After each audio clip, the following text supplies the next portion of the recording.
Hi, good afternoon, good evening, and good morning to everybody that joined us today. This is the post-FSIZ Q&A session. On May 16, we had a webinar, DDoS Myths and Misconception, and we received many great questions, which we didn't have a chance to reply. And we wanted to take this opportunity to touch on all your great questions. Today, we will start with a brief introduction for those of you who are new here, followed by the Q&A session. My name is Orly Mager, and I'm the VP Sales and Customer Solutions. And joining me today is Alon Yaffe. He's our Cybersecurity Solution Architect. Hi, Alon. Hi, Orly. Hello, everyone. Pleasure to be here. Excited to see where it goes and to answer a few questions that we didn't have time in previous session to answer about. Thank you, Alon. Before we continue, I'd like to go over a few general housekeeping rules. First of all, this webinar is being recorded. It will be available on YouTube and also on MazeBolt.com. You will receive an email with the instructions of how to access the webinar. In addition, we highly encourage you to ask questions using the Q&A button, and we will get to that as soon as we go over the previous questions. So without further ado, we're going to start with a brief introduction. So what we're seeing today is a significant increase in damaging downtime due to DDoS vulnerabilities. And this is really a partial list of companies that suffered damaging downtime just in 2023. As you can see, it covers many different industries from transportation to government, financial institution, healthcare, telecommunication, and others. All of these companies, they are not your mom and pop shops. They have great DDoS security layers in place and sometimes even multiple layers of security. And they still suffer damaging downtime.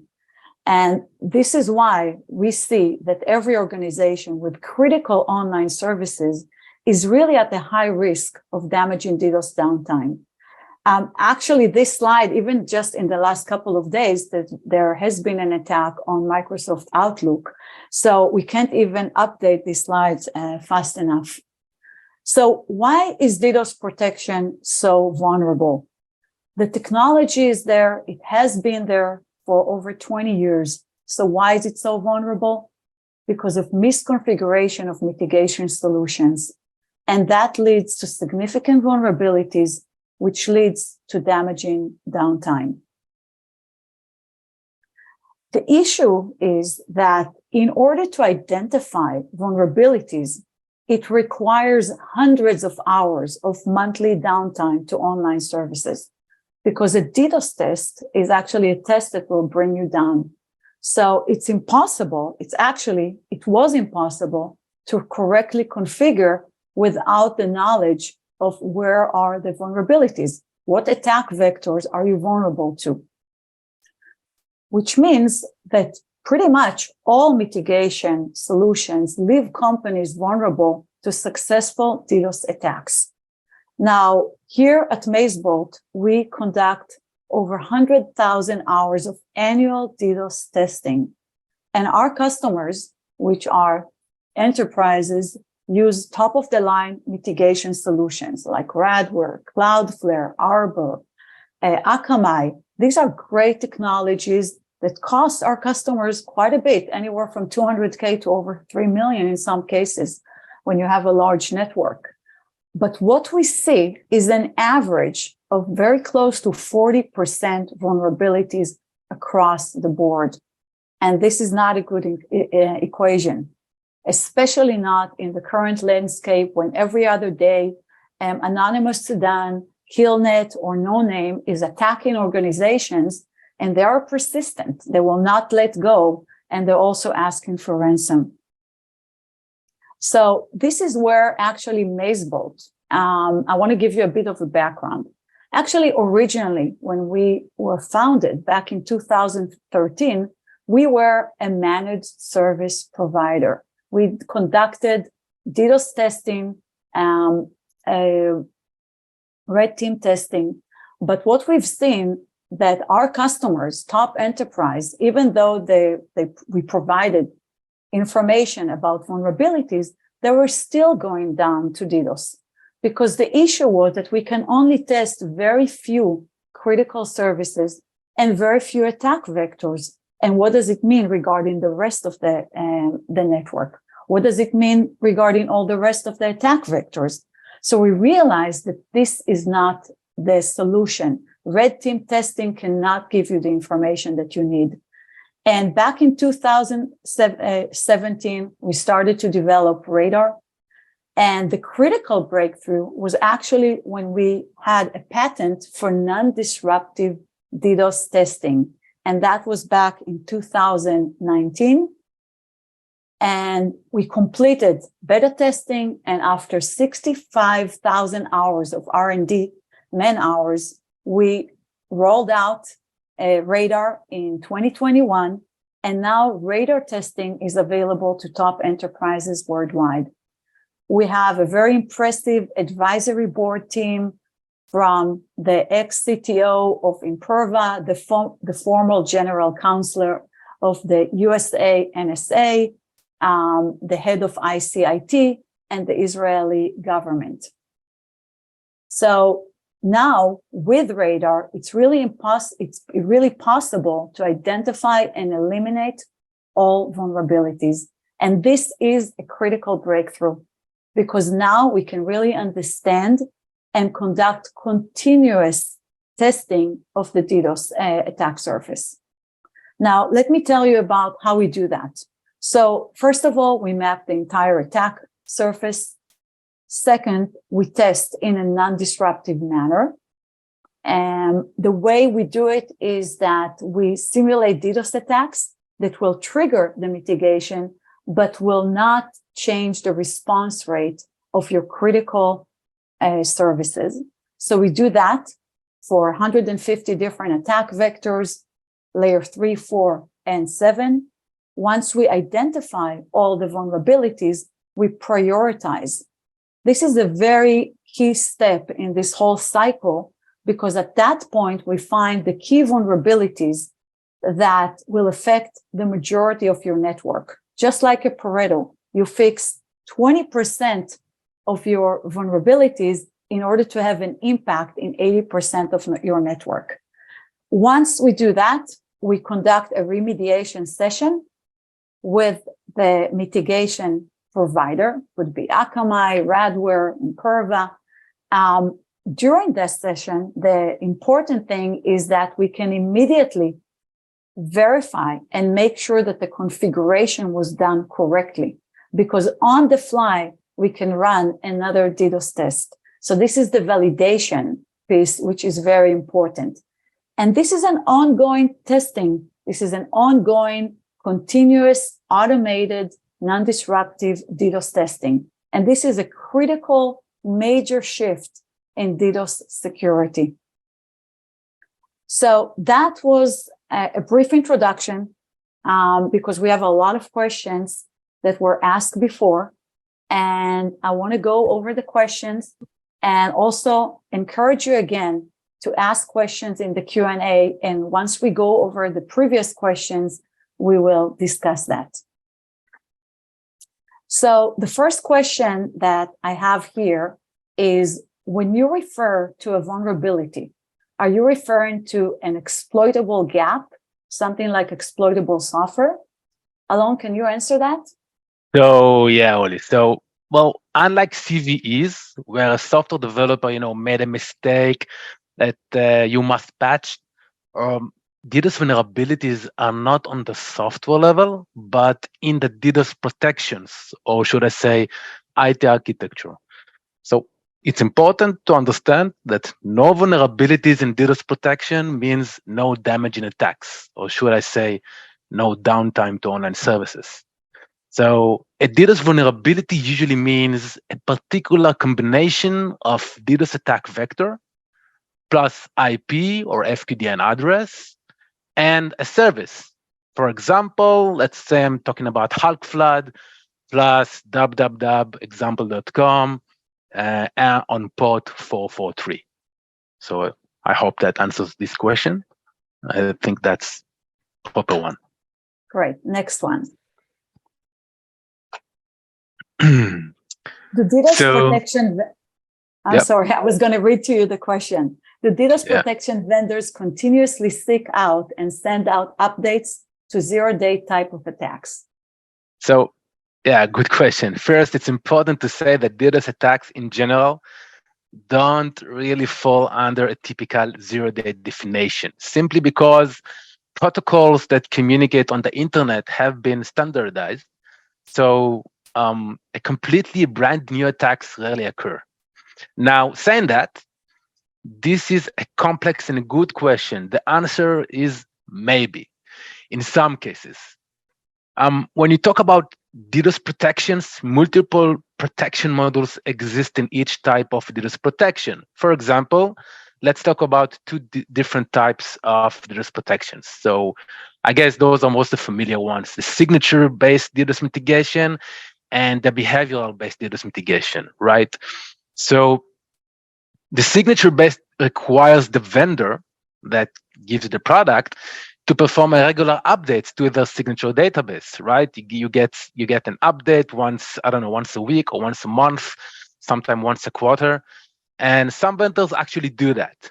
Behavioral-based was designed to dynamically detect and block unknown attack patterns. This means it often relied upon, this type of mitigation often relied upon to block zero-day style DDoS attacks because they are out of normal behavior. And I must say that we see that on average, even from the commonly known attacks, DDoS mitigation vendors mitigate 67% automatically out of the box. But you need to ask yourself, what about the other 33% left on average? Next one. Okay. Next question. It seems that certain DDoS protection companies have a bit of a monopoly on DDoS technologies. Do you see that beginning to change, and how? So, Alon, I'm going to take this question. Go ahead. First of all, what I'd like to say is that all top DDoS protection solutions have the necessary technology to mitigate. But the main issue was that it was impossible to test without significant downtime. And that really created a one-sided voice. And that means that if a particular company had great marketing, that means that they ruled the market. So I would assume that that's what the question refers to in terms of monopoly. Now, with our non-disruptive DDoS testing, this is changing. What we see today is that mitigation companies that take closing vulnerabilities very seriously is now and really helping customers optimizing their DDoS security. They're the one that what we see are going to actually gain a significant market share. Also, another thing that we keep hearing from CISOs, that just like any other cyber security testing, they want to be able to continuously manage their vulnerability and do this process on an ongoing basis. So this is where the companies that are doing that, they will actually, this is the shift that we're seeing in the market. Okay, I'm going to move to the next question. You've mentioned that DDoS testing would bring the system down. Isn't that why stress DDoS testing in a UAT or mirror environment to production could serve the purpose? Well, only one of the reasons we invested more than 65,000 hours in developing the radar technology was to make sure we can check security mechanisms of DDoS protection in production environments. This was previously not possible. Now, checking staging environments is not a representative of checking production environment when we look at DDoS testing. For example, let's say a small noise in a quiet environment can be heard, but a small noise in a fully crowded room is undetectable, right? So Many DDoS protection mechanisms work like this. Those staging is not representative of a production environment. And something that we need to remember ourselves. Sometimes when you test something in staging environment without all the noise that causing any disruptions, if you go to the production, you can get different results. So it's worth to remember that. Yeah, and especially when we really want to protect the production environment and the critical mobile and online services. Correct. Okay, next question. Which mitigation method is the most efficient and effective to address the DDoS? Are there advantages of one versus the other? For example, black hole routing or DNS redirect via DDoS mitigation vendors? So I must say, I love this question because in the past, I was working in a DDoS mitigation company myself in emergency response team.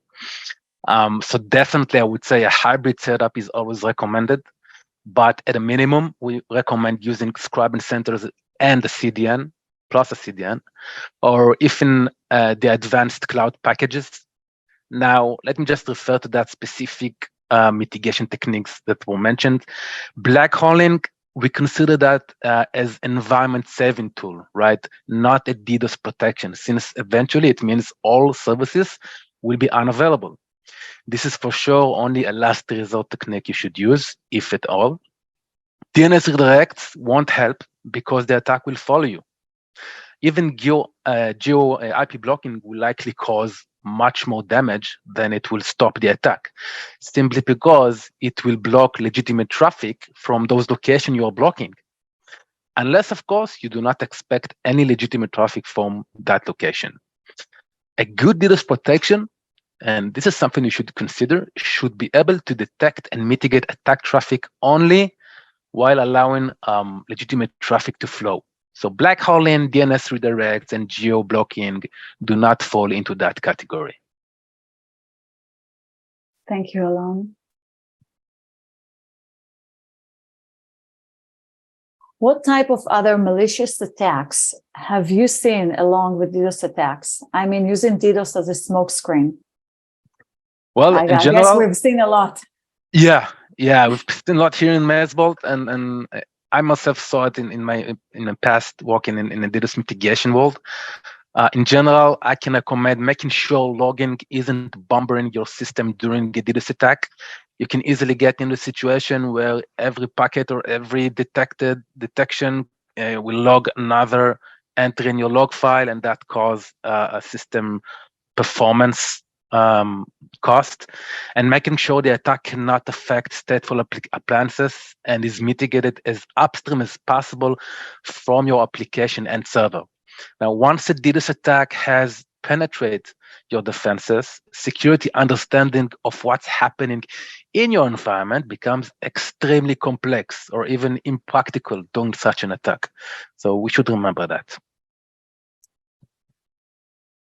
Yes, and again, with all the variety of different attacks that we've seen, and we're following every DDoS attack, we've seen a lot of combinations.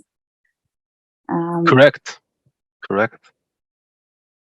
And pretty much a lot of persistence attacks that cause a lot of problems. Anyhow, moving on. Is it possible to use this technology to do continuous testing of other security scenarios or application scenario testing? Is this technology proprietary or open source? So this technology is patented and proprietary.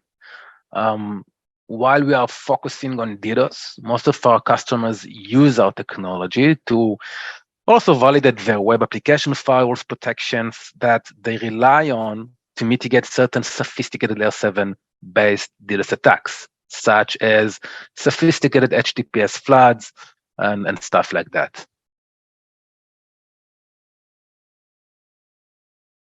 So that's answering that. Okay, I'm moving on. Actually, just by scanning on this one, I'm going to take this question. Do you have resistance from DCs and ISP vendors, as most services will be shared with other clients? I would also assume cloud providers would not allow this MazeBolt DDoS testing. Well, first of all, the short answer is no. First of all, we need to educate the market. So once we educate the market that our solution is really non-disruptive, they don't see any issue running it.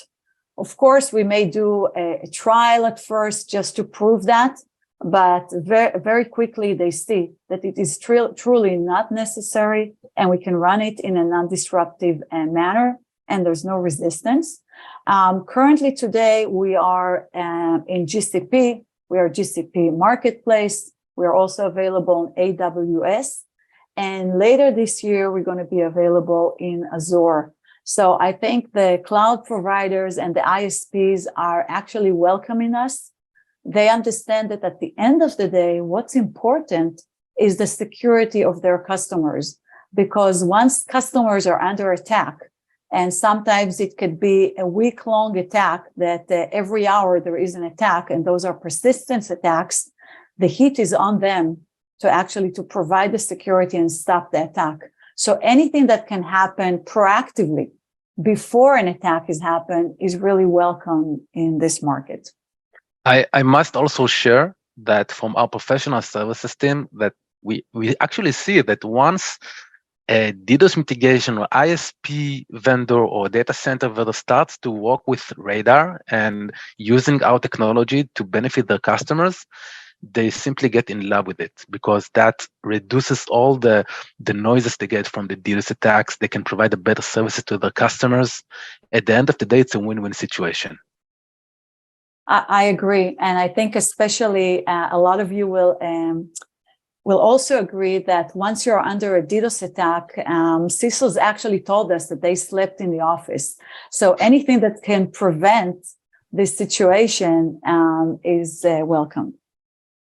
Okay, next question. Do you see cloud-based host platforms? I think you missed a question, I think, Oli. Oh, go back. Really? Yeah. No? No. Okay.